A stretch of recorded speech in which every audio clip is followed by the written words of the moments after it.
వైఎస్ఆర్ కడప జిల్లా పులివెందుల జెడ్పీటీసీ స్థానిక ఉప ఎన్నికల నేపథ్యంలో అధికారాన్ని అడ్డం పెట్టుకునేసి టీడీపీ బాహాబాహి దాడి దిగుతుంది.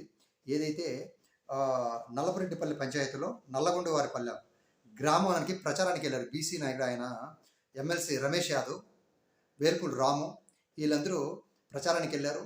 రిటర్న్ వస్తుంటే దాదాపు ఒక 100 మంది వీళ్ళ సుమోకి వీళ్ళ కార్లకి అడ్డం పెట్టేసి దాడి చేశారు. దాడిలో వీళ్ళకి దెబ్బలు తగిలి ఆ కార్లు అన్నీ కూడా ధ్వంసమైపోయాయి. 50 మీటర్స్ దూరంలో పోలీసులు ఉన్నారు. అక్కడికి వెళ్ళి చెప్పేసరికి వీళ్ళందరూ పరారీ వెళ్ళిపోయారు. ఏదైతే వీళ్ళ మీద వీళ్ళు హాస్పిటల్లో కూడా అడ్మిట్ అయ్యారు. వీళ్ళ మీద కేసు పెట్టినా కూడా కేసు తీసుకోలేదు. దీనికోసం అనేసి అవినాష్ రెడ్డి ర్యాలీగా డిపార్ట్మెంట్ డిఎస్సీ ఆఫీస్కి వెళ్ళారు.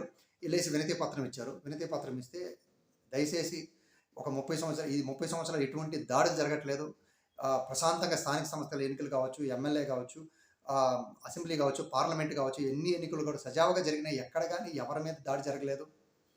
ఏదైతే ఇప్పుడు కొత్త సంస్కృతిని తీసుకొస్తున్నారు అనేసి అవినాష్ రెడ్డి మాట్లాడుతున్నాడు. అంతలోకి ఈయన డిఎస్పీ ఏం చెప్తున్నారంటే ఇప్పుడు వరకు కూడా ఇంతకన్నా కానీ ఇప్పుడు బాగుంది అని చెప్పేసరికి సతీష్ రెడ్డికి కోపం వచ్చింది. ఆయన వాగ్దవాగం దిగారు.